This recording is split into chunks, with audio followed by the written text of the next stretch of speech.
So guys, അപ്പോൾ ഇന്നൊരു exposing video ആയിട്ടാണ് വന്നിരിക്കുന്നത്. ഒരു സ്കാമറിനെ എക്സ്പോസ് ചെയ്യുന്ന ഒരു വീഡിയോ ആയിട്ടാണ് വന്നിരിക്കുന്നത്. അപ്പോൾ നോക്കുകയാണെന്ന് വെച്ചാൽ നമ്മുടെ ഒരു ഗ്രൂപ്പിൽ വയ്യറിൻ്റെ ഒരു ഫണ്ടും കാര്യങ്ങളെല്ലാം ഒരുത്തം സ്കാം അടിച്ചിട്ടുണ്ട്. ആ സ്കാം അടിച്ചതിൻ്റെ ഫുൾ പ്രൂഫും കാര്യങ്ങളെല്ലാം ഇടാം. അതേപോലെ തന്നെ നിങ്ങളാരും ഞാൻ അവൻ്റെ ഗ്രൂപ്പിൽ ഇപ്പോൾ പെടാതിരിക്കുക. പിന്നെ കുറേ ആൾക്കാർ ഇഷ്ടം പോലെ സ്കാമേഴ്സാണ് ഇപ്പോൾ ഉള്ളത്. അപ്പോൾ മാക്സിമം നിങ്ങൾ കെയർ എടുത്തിരിക്കുക. ഓക്കെ, അപ്പോൾ നിങ്ങളുടെ ഫ്രണ്ട്സിനൊക്കെ ഒന്ന് വീഡിയോ ജസ്റ്റ് ഒന്ന് ഷെയർ ചെയ്ത് കൊടുക്കുക. അപ്പോൾ നമ്മുടെ ചെക്ക് എന്തോ പറഞ്ഞു വെച്ചാൽ അവൻ്റെ അക്കൗണ്ടാണെന്നുള്ള രീതിയിലാണ് അവൻ്റെ അടുത്ത് പോയി ഡീലാക്കാൻ നിന്നത്. ലാസ്റ്റ് അവൻ സ്കാം അടിച്ച് എണ്ണാക്കിൽ അടിച്ചു കൊടുത്തിട്ട് പോയിട്ടുണ്ട്. അപ്പോൾ അവൻ വന്നിട്ട് ഒരു സങ്കടം പറച്ചിലും കാര്യങ്ങളൊക്കെ ആയിരുന്നു. അപ്പോൾ എൻ്റെ അവൻ സ്കാം ആക്കിയതിൻ്റെ പ്രൂഫും കാര്യങ്ങളൊക്കെ കിട്ടുക. അതേപോലെ തന്നെ ഇനി അവൻ്റെ ഗ്രൂപ്പിൽ ആരെങ്കിലും നിങ്ങൾ നിൽക്കുന്നുണ്ടെങ്കിൽ ഗ്രൂപ്പിൽ നിന്ന് ലെഫ്റ്റ് ആവുക. അതേപോലെ തന്നെ മാക്സിമം നിങ്ങൾ അറിയാത്ത ആൾക്കാരുടെ അടുത്ത് ഡീലാക്കാണ്ടിരിക്കുക. ഓക്കെ, നിങ്ങൾ മാക്സിമം ജെന്യൂനായിട്ട് നിങ്ങൾ മുന്നേ ഐഡിയ എടുത്ത് സെയിലാക്കിയ ആൾക്കാരുടെ അടുത്ത് മാത്രം ഡീലാക്കാൻ നിൽക്കുക. അങ്ങനെയും ഡീലാക്കാൻ ഇപ്പോൾ പറ്റില്ല. എന്ന് പറഞ്ഞാൽ മുന്നേ ഐഡിയ എടുത്ത ആൾക്കാരൊക്കെ ഇപ്പോൾ സ്കാമേഴ്സായി മാറിയിരിക്കുകയാണ്. അപ്പോൾ നിങ്ങൾ മാക്സിമം നിങ്ങൾ എല്ലാം ഓക്കെ ആണോ നോക്കിയിട്ട് മാത്രം എടുക്കാൻ നിൽക്കുക. എന്നിട്ട് കുറേ ഇഷ്ടം പോലെ ഐഡീസ് ഒരു ദിവസം ഒരു 10-15 ആൾക്കാരെങ്കിലും വന്നിട്ട് ബ്രോ സ്കാം ചെയ്യാനൊക്കെ പറഞ്ഞ് കുറേ ആൾക്കാർ വന്ന് മെസ്സേജ് അയക്കുന്നുണ്ട്.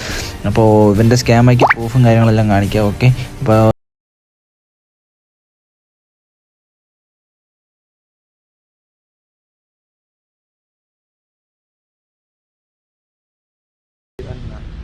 എനിക്ക് ചെറിയൊരു ആവശ്യമുണ്ട് പോകാൻ. എന്നാ ഓക്കെ, അതിനാണ് സെറ്റ്, കുഴപ്പമില്ല.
ചുമ്മാ പറ്റിക്കല്ലേ. അപ്പോൾ ചെക്ക് എങ്ങനെയാണ് സ്കാം എടുത്തിരിക്കുന്നത്. അപ്പോൾ ഈ സ്കാമറിനെ ജസ്റ്റ് മാക്സിമം ഞാൻ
അടിപൊളി വീഡിയോ ആയിട്ട് കാണാം. ബൈ.